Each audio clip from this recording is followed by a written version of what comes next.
강혜신의 오늘의 미국.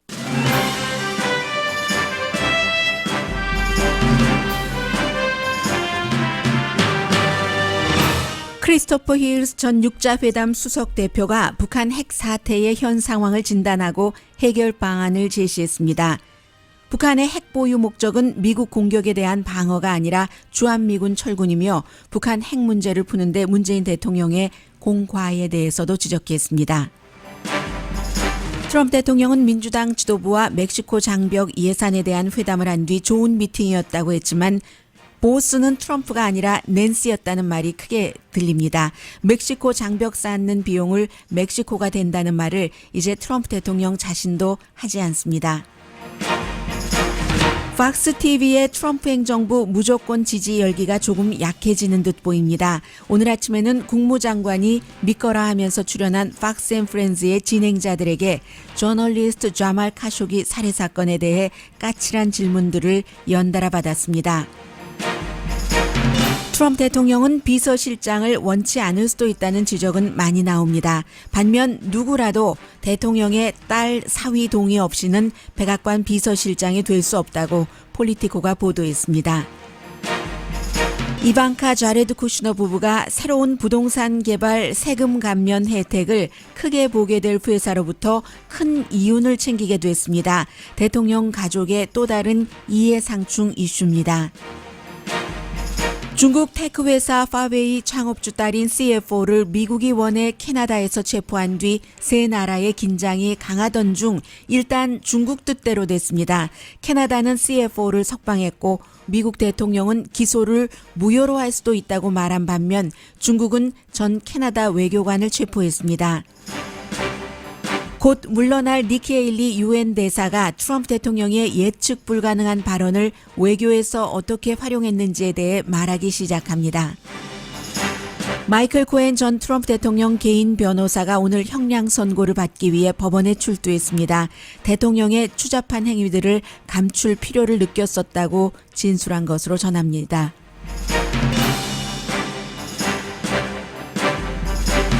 여러분 안녕하십니까? 오늘의 미국 강혜신입니다. 헤드라인 읽으면서 맨 마지막에 제가 오버랩을 한 부분은 왜 그랬냐면요. 항상 행동에는 이유가 따르잖아요. 앞에 몇 번째 헤드라인인가요? 두 번째 헤드라인에서 제가 뭔가 좀 부적절하게 표현을 했다 하는 생각, 이것을 고쳐야지 헤드라인 다 읽고 나서 하는 머릿속에 그런 마음을 담고 있으니까 매끄럽게 안 읽어지네요. 두 번째 헤드라인에 어떤 것이었냐면 트럼프 대통령은 민주당 지도부와 멕시코 장벽 예산에 대한 회담을 한 뒤 그 멕시코 장벽 예산이라기보다는 전체적인 예산 안에 멕시코 장벽을 짓는 예산도 포함된 것이고요. 그리고 멕시코 트럼프 대통령은 좋은 미팅이었다고 했지만 보스는 트럼프가 아니라 낸시였다는 말이 크게 들립니다. 이렇게 읽은 데서 제가 이름에 대해서 그 차이를 둔 것에 뭐 형평성도 안 맞고 남녀 이런 문제도 있고 해서 도널드 트럼프 대통령을 라스트 네임을 불렀으면 낸시도 낸시 펠로시라고 라스트 네임을 불렀어야 되는데 오히려 이 경우는 트럼프 대통령도 낸시 하니까 도널드와 트럼프, 낸시 이렇게 표현을 하는 게 더 낫겠다. 트럼프 대통령은 라스트 네임을 불렀고 낸시 펠로시는 퍼스트 네임을 부른 것이 또 그 남녀에 있어서 어떠한 또 차별을 둘 수도 있다고 생각을 할 수도 있고요. 아주 예민하게 들으시는 분들은 그 부분을 아주 공정하지 않았다라는 생각을 하면서 맨 마지막에는 뭘 제가 오버랩해서 읽었는지도 잘 모르겠습니다. 일단 오늘 아침에는 거의 크리스탈 클리어라고도 말씀드릴 수 있겠는데요. 이 크리스토퍼 힐 전 주한미 대사의 입장에서는 아주 북한 문제에 대해서 이런 사람 저런 사람 요즘은 전문가 같지 않은 전문가들도 많이 얘기를 하고 또 어떤 경우에는 한국에서 잘 모르니까 충분히 그럴 수 있다고 생각됩니다. 한국 매체는 북한 문제를 다룰 때 보수와 진보가 완전히 나뉘어져 있기 때문에 미국도 마찬가지지만요. 그래서 진보에서는 무조건 그 보수적인 시각을 가진 사람이 어떤 그 북한에 대해서 얘기를 하면 그 사람 나쁜 사람이다. 코리안 아메리칸이라도 매국노다. 뭐 이런 식으로 얘기를 해요. 특히 요즘 빅터 차 교수 같은 경우가 그런 비난을 받는 사람이고, 그에 비해서 뭐 북한 문제에 대해서 사실은 그 USC의 데이빗 강 교수가 한국학 연구소의 소장이 오래전부터 뭐 북한 문제의 전문가라고 볼 수는 없어요. 물론 그 10년 이상 그 한국학 연구소의 소장으로도 있고 하니까 북한 문제에 관심을 가졌고, 특히 몇 년 전부터는 여러 그 기고문도 쓰고 하면서 미국에서 특히 또 뭐 남가주 같은 데서 인터뷰를 하려고 하면 데이빗 강 교수를 많이 인용하는 것도 사실입니다만은, 데이빗 강 교수가 빅터차 교수에 비해서는 조금 부드럽잖아요. 북한 문제에 대해서. 그래서 또 무조건 진보에서는 데이빗 강 교수 하면은 좋다 합니다. 불과 얼마 전까지만 하더라도 그 사람이 뭘 알아 하던 사람들이, 그것도 상당히 그 개인적인 문재인 대통령을 무조건 지지해야지 되겠다 하는 의식이 잠재적으로나 또 의식적으로나 들어갔다고 보여지고요. 실제로 데이빗 강 교수는 그다지 북한 문제에 대단한 그 정통한 전문가는 아닙니다. 그러나 말씀드릴 수 있는 것이, 빅터 차와 데이빗 강 교수가 완전히 뭐 서로 쌈만하냐, 그거 아니거든요. 무슨 뭐 이 두 사람이 제일 먼저, 누구보다도 먼저 한 1, 2년 전에 오늘의 미국에서 소개를 해드렸습니다마는, 모두가 다 북한의 김정은은 미쳤다라고 얘기를 할 때 데이빗 강 교수와 빅터 차 교수가 서로 친합니다. 그래서 USC의 데이빗 강 교수가 빅터 차 교수를 많이 초대하기도 해요. 빅터 차 교수는 이제 내년 1월 달에 로스앤젤레스를 또 옵니다마는, 그래서 이 두 사람이 모두 다 김정은은 미쳤어 라고 얘기할 때 김정은은 미치지 않았다. 굉장히 합리적인 사람이다. 특히 그 정치와 정권을 다루는 데 있어서 함께 보수적이고 또 그 비둘기적인 시각을 가진 사람이 의견이 일치하는 부분도 있습니다. 이 말씀을 드리는 것은 한국에서 바라볼 때 그 보수에서는 그 보수 시각만 갖고 있는 사람들의 또 부분적인 것을 발췌를 해서 이 사람이 옳다 하고, 진보에서는 또 반대로 얘기를 하는데, 최근에 이제 데이빗 강 교수가 한겨레 신문과 인터뷰를 한 것 같아요. 그걸 가지고 또 그 진보적인 시각에서는 데이빗 강 교수가 뭐 최고다 하는 식으로도 얘기를 하는데, 꼭 그렇지는 않습니다. 최고다 하면 이 정도는 돼야지 최고라고 말씀드릴 수 있는 거죠. 크리스토퍼 전 주한 대사도 지냈고 육자 회담의 수석 대표를 한 사람. 오늘 그 시사주간지 타임과 인터뷰를 했는데요. 그 인터뷰 내용이 아주 길기 때문에 타임에서 요약을 해서 전해드리자면, 지금 그 북한에 대한 접근이 올바른 접근이라고 생각하지 않는다. 특히 이게 한국의 접근을 얘기하는 것 같아요. 그 인터뷰 내용을 다 읽어보니까. 그리고 왜 북한이 어쩌면 미국을 속인다고 했어요. Take someone for the ride라고 했는데, 미국, the US for a ride라고 했습니다. 물론 그 앞에 maybe는 들어갔어요. 이 사람은 북한 협상에 대해서 아는 게 있는 사람이고, 기본적으로 뭐 2004년 5년도에 주한미 대사를 지냈고 2003년부터 2009년까지 6년 동안이나 육자회담 수석 대표를 했기 때문에, 그리하여 그 이후에 이미 기본이 쌓여서 쭉 요즘 걸 보면 나오지 않겠어요? 해서 뭐 다 이제 생략할 거 생략하고요. 여러 가지 내용들이 있었지만, 싱가포르 정상회담 이후에 워싱턴과 서울이 이제는 북한에 대한 경제 제재를 약화할 것인가 강화할 것인가, 이 두 가지 중에서 선택을 해야지 될 시점이라는 얘기입니다. 크리스토퍼 힐, 제가 이름을 잘못 말씀드리네요. 크리스토퍼 힐 전 육자회담 수석 대표는 좀 복잡하게 두 가지를 다 가져가야지 된다라는 식으로 얘기를 하고 있거든요. 지금 덴버 대학교에서 현실적인 외교에 대해서 강의를 하고 있습니다. 싱가포르 회담의 성과라고 하면은 아주 작은 진전이 있는 듯 보이지만 그리고 지금은 더 나빠지는 것 같다. 오일과 가솔린에 대한 경제 제재의 집행이 느슨해졌다는 얘기를 하고 있고요. 중국과 의미 있는 그 북한 핵 문제를 풀기 위한 협조에 실패한 것이 아주 그 본인으로서는 신경이 쓰인다고 했습니다. 오히려 이 싱가포르 회담 결과는 중국과 북한의 관계가 지난 8년 사이에 최고로 좋아졌다는 것이라고 결론을 내립니다. 문재인 대통령은 신뢰를 구축하고 그 신뢰를 유지하기 위해서 북한에 대한 제재를 약하게 할 필요가 있다고 얘기하는데 여기에 대해서 동의하지 않느냐라고 시사주간지 타임이 물어봤어요. 그보다는 북한의 비핵화 스케줄이 더 중요하다. 그보다에서의 그라는 것은 북한에 무조건 그 친절하게 하는 것보다는 비핵화 스케줄이 더 중요하다고 말합니다. 한국과 미국의 공조가 잘 안 되고 있는데 이 공조가 잘 안 되고 있는 것에서 북한만이 이용할 걸 찾아간다는 겁니다.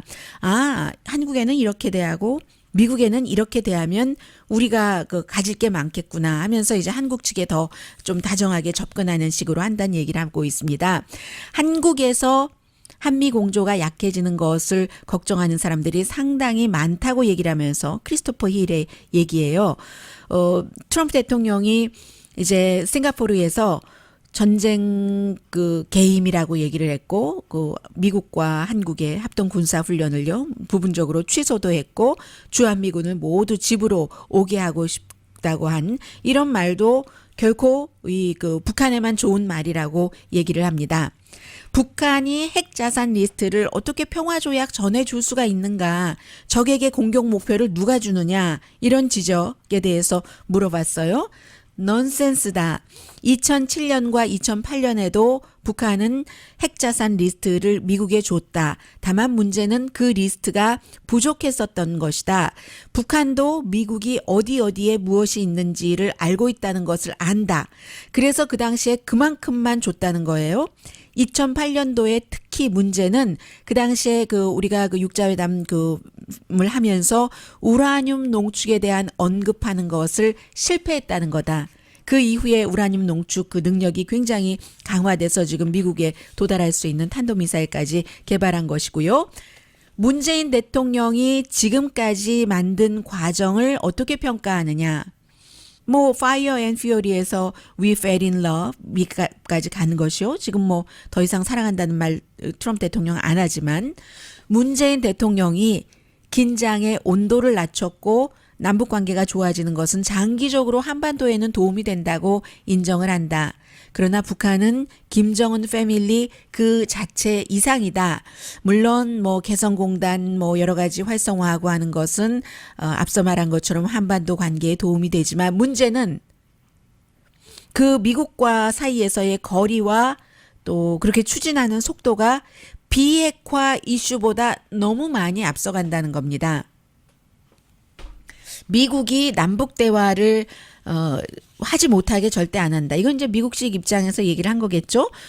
왜냐하면은 이 크리스토퍼 힐 같은 경우는 남북 분단이라는 것 자체가 미국 정책 때문에 된 것이기 때문에 많은 또 한국의 보수는 미국이 그 공산화되려는 한국을 뭐 지켜줬다, 은혜 국가다 하지만 그렇지 않습니다. 미국 자체가 아시아의 어느 나라가 공산화되는 것을 지긋지긋하게 싫어했기 때문에 해리 트루먼이 그래서 미군을 보낸 거예요. 한국이 예뻐서 보낸 거 아닙니다. 그 한국이 예뻐서 미국 젊은이들을 거기 가서 그렇게 전사하게 한 게 아닙니다. 미국의 이익 때문에 그런 것이고 그 해리 트루먼의 공산주의 증오심 때문에 그런 겁니다. 그래서 이 크리스토퍼 힐은 남북 분단이 미국 정책 때문에 일어났다는 것을 미국이 알고 있기 때문에 남북 대화 자체를 중단하려고 하는 그런 노력 정도는 안 한다라고 얘기를 했고요. 또 트럼프 대통령이 전부 하는 것도 아니니까요. 모든 것을 특히 외교는. 그리고 비핵화 문제보다 남북관계 진전이 너무 앞서가면 한국인들의 시각이 우리 이렇게 사이가 좋아졌는데 비핵화 할 거 뭐 있겠어? 그것도 우리 얘긴데 라는 것으로 간다는 게 굉장히 위험하다고 지적을 하고 있고요. 많은 사람들은 김정은은 절대로 핵을 포기하지 않을 것으로 믿는다라는 질문에 대해서는 크리스토퍼 힐 전 육자회담 수석 대표가 북한이 핵무기를 만들고 하는 것은 자기 방어용이라고 나는 생각하지 않는다. 북한은 그렇게 주장하지만 미국이 공격할 것에 대비해서 우리는 핵무기를 가질 수밖에 없다고 북한이 주장을 하지만 북한은 그게 아니라 핵무기를 가지고 미국을 위협을 하면 미국이 결국 한국에서 발을 뺄 것이다. 주한미군을 철군할 거다. 그 북한의 그 목적은 한반도에서 주한미군을 줄이기 위해서 핵무기를 개발하고 갖고 있다는 게 크리스토퍼 힐의 시각입니다.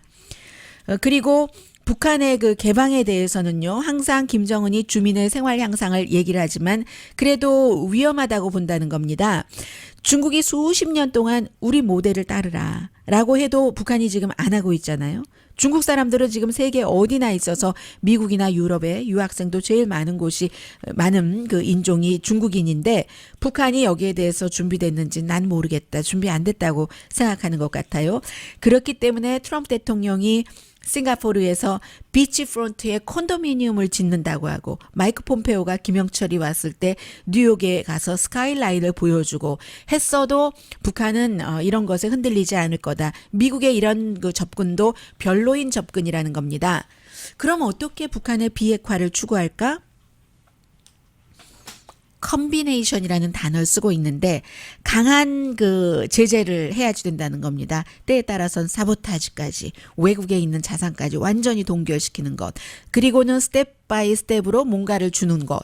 미국은 다 끝내고 주겠다 하지만 그건 아니고 스텝 바이 스텝으로 주는데 예를 들면 미국은 북한의 공급 체인을 완전히 깰 수 있고 막을 수 있고 은행 어카운트를 확 그냥 문을 닫아버릴 수 있고 그런데 이러한 모든 것들이 중국의 도움 없이는 안 되는 겁니다. 국경부터 해서 지금 중국이 그럼 협조할 수 있느냐? 이 무역 전쟁 안에서 이게 이제 항상 관건이에요. 중국을 무조건 압박을 하라고 많은 사람들이 얘기를 하지만 특히 한국의 보수도 그렇게 얘기를 하지만 왜 문재인 정부는 중국에 다가가느냐, 미국과 동맹을 해야지 이렇게 얘기하지만 북한 문제에 있어서는 전쟁을 일으키지 않고 풀려면은 미국이 중국을 무시를 할 수가 없는 거죠.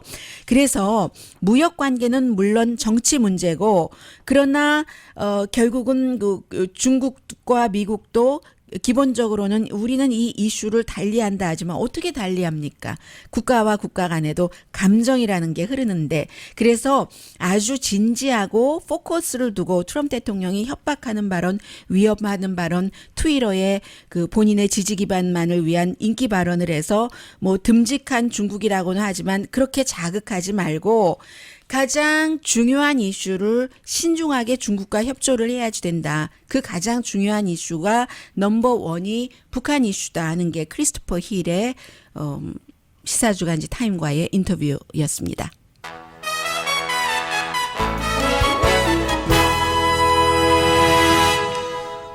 그 밖에도 오늘 많아요. 예를 들어서 영국의 뭐 언론 같은 그 보도를 보면은 뭐 여러 가지가 있는데 특히 이제 그 북한이 베트남에 비공식 사과를 했다고 하잖아요. 베트남이 우리 국교도 끊겠다. 이 정도로 나오니까 왜냐하면 형 암살에 있어서 베트남 여성을 개입시켰다 하는 거잖아요. 거기에 대해서 그것도 베트남에 있는 북한 전 대사의 아들에 의해서 베트남 여성을 리크루트 했으니까 베트남이 사과하라고 했고 비공식적으로 북한이 이제 사과했다는 이런 내용들 많이 미국 언론도 보도를 하고요. 남북 긴장 완화에 대해서 날마다 보도가 안 나오는 날이 없습니다. 그 긴장 완화의 한 가지로도 볼 수 있는데 영국의 텔레그래프는요. 김정은 수분 마스크라는 게 한국에서 그렇게 유행이라면서요. 비싼데요. 한 장에 $2 80센트인데 제가 봤더니요. 선전하는 것을 봤더니 김정은 뭐 얼굴도 그려져 있고 통일 수분 핵폭탄 팩. 이렇게 무섭게 이름을 져야 되는지는 모르겠어요. 남북 여성들에게 수분이 빗발친다. 백두산 안반수로 피부를 부강하게. 자, 이 정도로 이제 남북 긴장 완화 같은 것은 여러 부문에서도 온다고 하는데요. 6월 달에 나왔는데 이 회사 돈 크게 벌었겠습니다.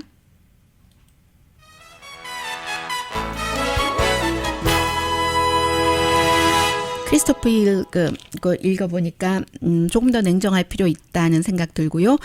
잠시 뒤에는 변해가는 게 보입니다. 팍스의 변화를 제가 엊그제도 느꼈고요. 오늘도 또 느꼈고 그게 이제 미국의 정치에는 큰 바퀴잖아요. 지금 트럼프 행정부가 굴러가는. 그리고 이거 한국의 조선시대도 아닌데 백악관이 굉장히 그 가족 정치를 많이 하고 있고요. 어수선한 가운데서도 현명한 사람들은 항상 그 상황을 활용을 하죠. 잠시 뒤에 전합니다.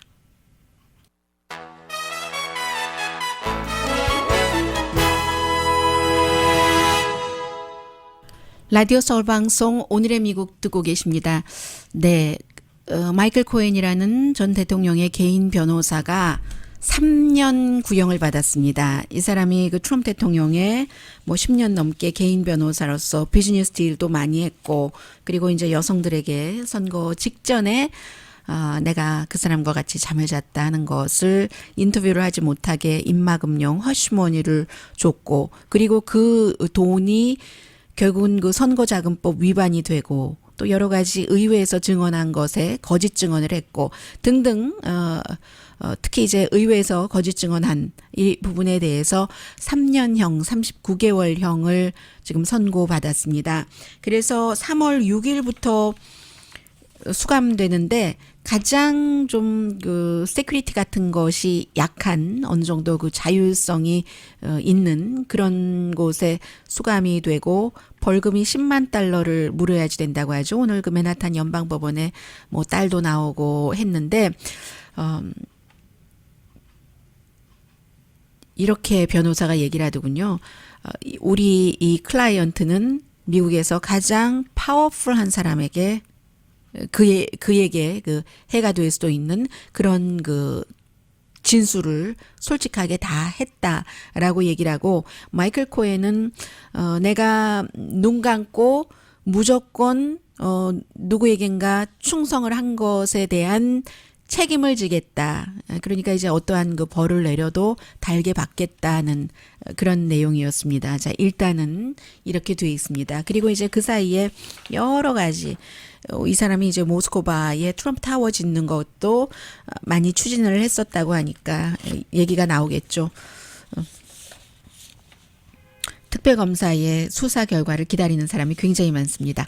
어제 이제 오늘의 미국이 진행되는 동안에 트럼프 대통령, 낸시 펠로시, 척 슈머 민주당 상하원 지도자가 백악관에서 17분 만났습니다. 부통령 앉아 있었지만 뭐 눈만 깜빡거린다던가 어떤 때 눈을 감고 있는다던가 한마디도 하지 않았어요. 연방 대법원의 그 클래런스 토마스 대법관과 비슷하다 이런 느낌을 자주 받게 되는데 어제도 그래서 밤에 그 텔레비전에 시사쇼 하잖아요. 시사쇼에 보니까 굉장히 이 부통령을 우스꽝스럽게 보이게 하는 그런 프로그램이 많이 있었고요. 저는 이제 프로그램을 진행할 때 딜레마가 있습니다. 한국말 프로그램이기 때문에 미국 사람들 같으면 그냥 가만히 틀어놓으면 되니까 그렇게 할 수 있는데 영어고 이게 어느 정도까지나 길이를 제가 그 모든 분들께 영어를 계속 듣게 해드려야지 되는가 이런 부분도 있어서 저조차도 그 뉴스가 진행되는 동안에 발생하는 뉴스에 대해서 100%다 그것을 전해드리지도 못하고 저도 부분적으로 틀어드리지만 다 듣지도 못하고 그렇습니다. 그런 딜레마가 있는데 어제 이제 그 마지막 부분에 트럼프 대통령이 나는 국경 안전을 위해서 연방정부 문을 닫는 것을 자랑스럽게 생각한다. 이때는 좀 목소리가 올라갔다고 말씀을 드렸죠. 안 그러려고 하다가 트럼프 대통령이 결국은 이제 그 말이 그다지 좋은 말은 아닌 거예요. 대통령으로서 연방정부 문을 닫게 하고 그럼 생산력이 떨어지죠. 세금 낭비하고 하는 것에 대한 최종적인 책임이 대통령에게 있다고도 할 수 있는데 I don't care. 나는 원하는 것만 가지면 돼. 멕시코에 장벽 쌓는 거 50억 달러를 예산안에 넣어. 예산안에 넣지 않으면 예산안이 통과되지 않으니까 연방정부 문 닫게 하는 게 나아. 이 얘기잖아요. 그래서 이제 그게 조금 실수였다고 생각은 되는데 이제 막 그렇게 부딪히는 그 부분들에 대해서 미국 언론들이 많이 보도를 하고 팍스의 그 일부 진행자는 낸시 펠로시가 아무 말도 안 하고 가만히 있더라. 그 멕시코 그 벽을 짓는 것이 당연하기 때문에 그런 거 아니야? 뭐 이런 식으로 얘기를 하는데 그건 아니라 그 부분에 대해서 낸시 펠로시가 나중에 그 팍스의 보도를 보기도 전에 백악관에 나와서 얘기했잖아요. 트럼프 대통령이 팩트하고는 전혀 틀리는 그런 말을 하기 때문에 본인이 지금 하고 있는 말을 무슨 말을 하는지도 모르고 말을 하고 있습니다. 미스터 프레지던트 이렇게 카메라 앞에서 국민들 앞에서 그 대통령의 그런 모습을 내가 지적하고 싶진 않았다라고 얘기를 했고요. 그러니까 다 하는 거예요. 안 한다고 하면서 낸시 펠로시도. 그리고 내가 엄마처럼 행동을 했었어야지만 됐다. 트럼프 대통령의 그 어린아이와 같은 그런 것에 대해서라고 얘기를 했고요. 대통령이 이제 17분 가운데서 5분 이상을 혼자 쭉 얘기를 했는데 2명의 민주당 지도자가 가만히 개입하지 않고 들었습니다. 그리고 낸시 얘기 좀 하세요 하고 대통령이 낸시 펠로시에게 발언권을 줬을 때 말하기 시작하고 한 20초도 안 돼서 트럼프 대통령이 계속 끼어들어서 15번이나 낸시 펠로시가 얘기할 때 excuse me 했잖아요. 그리고 나서는 또 그 뒤에 척 슈머 얘기하라고 해서 척 슈머가 얘기하니까 조금 길었네요. 이번엔 40초 만에 또 끼어들고 이런 여러 가지 때문에 결국은 그 모습을 그 미국 사람들이 텔레비전으로 다 본인들의 언어로 봤기 때문에 대통령이 좀 어른스럽지는 않았다. 이런 그 평가는 있는 것 같고요. 해서 그 미팅이 끝나고 나서 굉장히 화났다고 하죠. 데미지 컨트롤 한다고 하고. 그래서 트럼프 대통령은 우리 아주 분위기 좋은 very good 미팅이었다고 하는데 분위기 좋은 미팅은 아니었었고요. 하니까 일부에서는 펠로시가 보스였다. 미국의 그 민주당에서 낸시 펠로시만큼 트럼프 대통령을 대항하거나 다룰 줄 아는 지도자가 누가 있겠는가. 어제 이제 그런 것은 낸시 펠로시가 조금 그 보여줬고요. 그리고 나서 이제 오늘 아침에 그 팍스 앤 프렌즈에서요. 팍스 앤 프렌즈에서 대통령이 가장 잘 보는 이제 3명이 진행하랬는데 그 가운데 이제 2명 진행자, 남자 진행자 한 사람이랑 브라이언 그 캐미델과 또 한 사람 여자 그 애인슬리 이어하트 두 사람이 계속 그 마이크 폼페오 국무장관에게 국무장관을 어렵게 하는 겁니다. 폼페이오 국무장관이 그 바쁜데 팍스 앤 프렌즈에 나와서 답변을 할 때는 본인이 좀 행정부에게 유리한 말을 할 수 있을 것이라고 생각하지 않았겠어요? 그런데 계속 심지어 팍스 앤 프렌즈의 진행자들조차도 아니 당신이 국장이었던 CIA가 자말 카쇼기라는 워싱턴 포스트 칼럼니스트를 그 왕세자가 사우디 왕세자가 살해의 주역이라고 하는데 알지 않느냐 막 이렇게 계속 이제 따지고 듭니다. 아주 부드럽게. The CIA says that they're highly confident that the Saudi crown prince did order the murder of Khashoggi. Yeah, some of the reporting that you've seen on that has been inaccurate. Is that That's it? false. 일부 레코드는 보도나 이런 것은 가짜라고도 얘기를 하잖아요. 그러니까 그러면은 CIA가 결론 내린 게 가짜라고는 말이냐라고도 또 2명이 같이 얘기를 하죠. No, they're still working on this. This is still a developing set of facts with respect to the murder of Jamal Khashoggi. The intelligence community is 마이크 working 폼페오 diligently on that. 1년도 안 된 것 같은데 완전히 외교관 다 됐어요. 끝내 답변은 안 하는데도 계속 이렇게 그 대통령이 보는 줄 뻔히 알고 있는 팍스 앤 프렌즈의 2명 진행자가 이거 왕세자가 했다는 게 맞지 않느냐 하는 식으로 이제 그 질문을 하는 겁니다. 증거를 가지고요. 오디오 테이프 이런 것을 보면 너무 끔찍하다 하니까 끝내 마이크 폼페오가 외교관답게 답변하지 않고 지금도 조사 중이다. 이런 얘기를 하고 있고 그리고 이제 그 대통령은 사우디와 잘 지내기를 원하고 그 가운데 특히 대통령의 사위가 그 사우디 왕세자와 뭐 퍼스트 네임 부르면서 텍스팅 하는 것은 물론이고요. 이런 일이 있고 왕세자다 하고 지목이 되고 난 이후에도 이 자레드 쿠시너가 어떻게 해야지 되는지 세계 언론들을 어떻게 대해야지 되는지를 계속 이제 뭐라고 할까요? 코치라고 할까요? 충고라고 할까요? 그런 것을 했다는 얘기 나오고 있고요.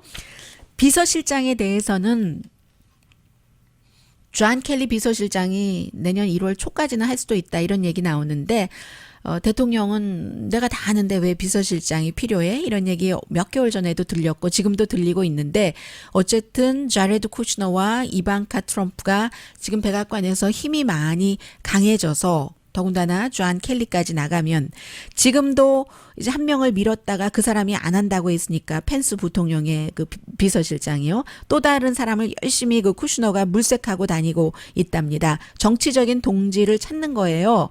그래서 폴리티코의 경우는 대통령의 비서실장은 딸과 사위의 그 허락이 없으면 아무도 될 수 없다. 이렇게까지 그 얘기를 하고 있거든요. 그리고 지금 일부에서는 자레드 쿠슈너가 많은 일을 중요한 일을 했다라고 얘기를 하는데 예를 들어 이스라엘에 미국의 예루살렘의 대사관을 옮기는 것, 나프타 또 그 뭐 사우디아라비아의 여러 가지 그가 그런 일을 했다기보다 쿠슈너가 원하는 일을 대통령이 하도록 승인을 한 것일 수도 있는 것이고요. 그래서 좀 가족이 좀 너무 많이 개입되는 것이 아니냐 이런 지적은 많이 나오고요. 또 하나는 니키 헤일리 유엔 대사가 이제 1월 달이면 물러나게 되는데 10월 달에 발표한 대로요. 오늘 물러난다고 얘기한 뒤에는 처음으로 인터뷰를 했습니다. 그 MBC의 투데이 쇼에 나와서 대통령의 예측 불가능함이 본인이 유엔 대사로 활동할 때는 어떻게 좋았는가. 그런 얘기를 하는데요. 이제 외교관한테 가서 그렇게 얘기를 한다는 거예요. 트럼프 대통령이 막 어떻게 할 것처럼 fire and fury 얘기를 막 하면은 그 외교관한테 가서 you know 하면서 트럼프 대통령이 굉장히 지금 업셋돼 있어. 무슨 일을 할지 무슨 일을 안 할지 내가 약속할 순 없지만 그러나 당신 국가에 제재를 하면은 그게 대단해질 거야. 뭐 이런 식으로 본인이 활용을 했다는 거죠. And so he would like ratchet up the rhetoric, and then I'd go back to the ambassadors and say, you know, he's pretty upset. I can't promise you what he's going to do or not, but I can tell you if we do these sanctions, it will keep him from going too far. So you were playing good cop, bad cop. I was trying to get the job done. 네, And I 굿캅, got 배드캅을 했다는 거냐? 그 트럼프 대통령이 배드캅하고 저 니키 헤일리가 굿캅해서 이제 그 누구를 어르고 달래고 막 협박하고를 했다는 거냐? 하니까 아니죠. 일이 되게 하는 거죠. 저는 진실에 기반을 해서 일을 합니다. 그러나 상대방을 예측하기 불가능하게 하고 우리 카드를 안 보여주는 거죠. 많이 듣던 얘기입니다. 북한에게 하던 그런 얘기로 한국 사람에게는 익숙한 그 정도 얘기입니다. 니키 헤일리가 행정부에서 제일 현명했었던 것 같다. 지금까지는 쫓겨나지 않고 우아하게 물러나니까 이 정도 말씀드릴 수 있고요. 또 존 켈리가 마지막도 아니고 백악관 비서실장이 지금 국토안보부 장관 얼마 전에는 뭐 캐러번 얘기했잖아요. 캐러번 얘기 요즘 들립니까? 안 들리죠? 그리고 멕시코 장벽 쌌는데 멕시코가 돈 된다는 얘기예요. 안 하죠? 어제 17분 동안 한 번도 안 했습니다. 민주당 지도부들과의 대화에서도 아무도 안 해요. 대통령도 안 합니다. 그런데 이 국토안보부 장관이 선거 당시에는 캐러번이 몰려온다 하고 국경에 가서 사진도 찍고 많이 했죠. 그래서 트럼프 대통령이 그 전에 국토안보부 장관이 커스티앤 그 넬슨이 여자고 뭐 꼭 여자 남자를 구분하는 게 아니라 그런 무슨 여성은 그 가족의 결별 뭐 이런 것에 대한 온정감은 기본적으로 지인인지 유전자인지 교육인지는 모릅니다만 남자에 비해서는 조금 더 온정적인 건 사실이잖아요. 가족 분리 정책 쓸 때는 이 크리스티안 그 넬슨이 대통령의 마음에 좀 안 들게 했습니다. 그러다가 캐러반 안 돼, 뭐 범죄자고 뭐고 이거 할 때 좀 강하게 하니까 대통령이 마음에 들어서 해고 안 했는데 다음은 또 국토안보부 장관이 될 수도 있다. 이런 얘기도 많이 나오고 있습니다.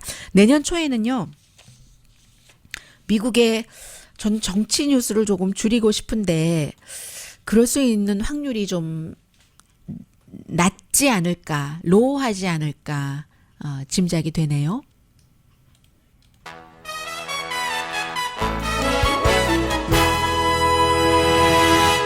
라디오 서울 방송 오늘의 미국 듣고 계십니다. 네, 이제 미국의 요청 요청으로 캐나다 법상은 외국인 그 파웨이의 CFO를 그 당시에 체포할 수가 없게 돼 있었습니다. 그래서 이 파웨이의 CEO인 그 창업자의 딸인 멍 완조가 무슨 컨퍼런스 같은 데서 사기를 했다. 이게 이란과 거래가 없다고 했는데 거래가 있었다. 미국이 이제 이란과 거래 때문에 이제 기소하고 미국으로 송환하기를 원했던 거잖아요. 그렇게 해서 체포가 됐는데 결국은 보석금 내고 풀려났어요. 전자팔찌 차고 교육 잘 받은 비즈니스 워먼이다. 캐나다에서 이렇게 얘기하면서 결국은 뭐 캐나다 법원도 정치적으로 전혀 연관이 안 됐다고 보기도 좀 힘들어요. 지금 중국에서 마구 압박을 하니까 결국은 그렇게 돼서 밴쿠버 이제 집으로 갔고 밤에 좀 그 통행 금지 시간도 됐고 또 대통령이 어제 로이터 통신 기자가 물어보니까 나 중재할 뜻이 있다. 중국과 그렇지 않아도 무역 지금 협상 같은 것을 하고 있는데 무역 협상에서 이 파웨이 중국 정부가 이거 인권 위반이다 하면서 그 사람은 완전히 뭐 풀어줘야지 되고 무죄고 이렇게 얘기하는 것에 대해서 이것을 협상으로 할 수 있다. 어떤 때는 뭐 정치이기도 하지만 정치보다 돈이 들어가는 경제가 더 중요한 그 힘을 발휘할 때도 있고요. 그리고는 다 그렇게 해서 뭐 풀어주고 미국은 기소까지도 무효로 할 수 있다고 대통령이 얘기를 했어요. 트럼프 대통령이 중재뿐만이 아니라 만약에 미국에 송환돼서 유죄로 확정이 되면은 이란 제재를 위반했다 해서 수십 년 감옥에 갈 수 있는 거거든요. 이 멍 완저우가 올해 그 46살입니다. 창업주 딸이. 그런데 이걸 기소까지 무효로 할 수 있다고 하니까 기소를 무효로 할 거를 그럼 왜 그렇게 기소까지 하느냐 하는 얘기가 나오고 대통령은 그에 대해서 미국에 좋다면 한다. 뭐 다 이렇게 얘기를 했어요. 그래서 법무부와 일단 그 상의를 하겠다 하면서 미국과 중국은 케이스를 분리한다. 무역과 이 문제를 분리한다 하는데 이게 어디 분리된 겁니까? 정치화가 돼서 완전히 그 정치화로 해버리는 거고요. 그 사이에 현재로서는 중국이 승리한 거죠. 그리고는 중국은 또 캐나다의 전 그 외교관을 체포해 버렸으니까는요. 이유도 또 중국이 체포할 때는 말하지 않잖아요. 현재 이렇게 돼 있습니다. 그러니까 중국도 가만 보면 쉽게 대응하고 말하고 하는 건 아니지만 절대로 지지는 않습니다. 현재는 그 중국이 이긴 것으로 보고요. 회사로서는 당연히 이 회사의 창업주가 아버지가 다 중국의 공산당 정권과 연관이 있어야 크는 거지만요. 알리바바의 창업주도 공산당원이라고 하잖아요. 잭마도 결국은. 그렇긴 하지만 사업으로 크기 위해서는 소비자 베이스가 돼야지 되는 건데 이 파웨이라는 그 테크 자이언트가 통신 장비 회사가 다행히도 유럽과 캐나다 이렇게 지역 안배 좀 분산을 많이 해놨기 때문에 그 부분은 뭐 Gnet 이런 회사와는 조금 다르기는 합니다만은 어쨌든 지금 현재로서는 중국이 좀 힘을 많이 쓰고 있고요. 그에 비해서 또 하나는 비하는 건 아니네요. 중국 하면 이방카가 오로메리컬리 떠올라서요. 왜냐하면 그 아빠가 대통령 되기 전에 하나도 상표권 같은 거 못 얻어내다가 그렇게 애를 썼어도 아빠 되고 나서 20개 넘게 얻었고 이번에도 이런 관계 나오면서 뭔가가 더 나올 수도 있겠다 하는 생각도 드는데 이방카와 자레드 쿠시너가 어제 대통령이 강하게 얘기를 했습니다. Opportunity Zone 프로그램이라고 해서 기회 지역 프로그램. 한마디로 부동산 개발업자에게 근세상 가장 큰 폭의 세금 감면을 해주는 거거든요. 완전히 런다운 지역, 완전히 무슨 판자촌 비슷한 아주 최악의 환경의 지역을 개발하고 세금 감면 확 주는 데인데 이런 것을 해서 지금 뭐 마이애미라든가 등등의 뭐 뉴욕이라든가 개발을 하는 회사, 그 카드레라는 회사가 있는데 이 카드레라는 회사에 이방카 자레드 쿠시너가 그 주식을 갖고 있어요. 이 회사가 가장 이 프로그램으로 큰 혜택을 받게 됐고 쿠슈너 회사는 또 따로 또 있고요.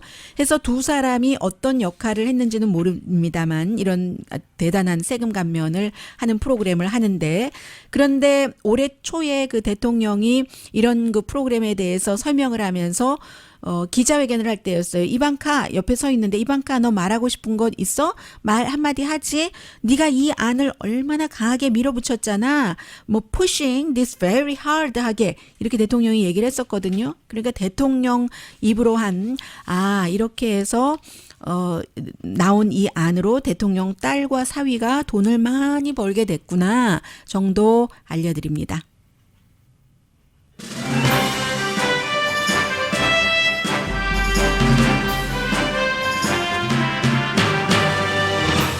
네, 오늘 그 마이클 코엔이라는 대통령의 전 개인 변호사였던 사람이 법원에 들어가고 나가고 하면서 모든 그 정치적인 것을 다 뒤로 하고요.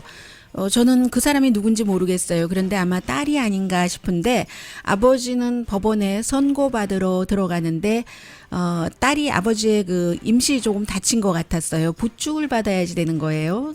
같이 법정에 들어가는데 그런 그 딸이었다면 딸을 이렇게 부축하면서 들어가고 그리고 이제 또 다른 가족들도 옆에 이렇게 있고 가족이라는 것은 뭐 사람이 살다 보면 이런저런 일로 죄도 저지를 수 있고 하는데 영원하게 내 편이잖아요. 연말에 생각합니다. 강혜신이었습니다.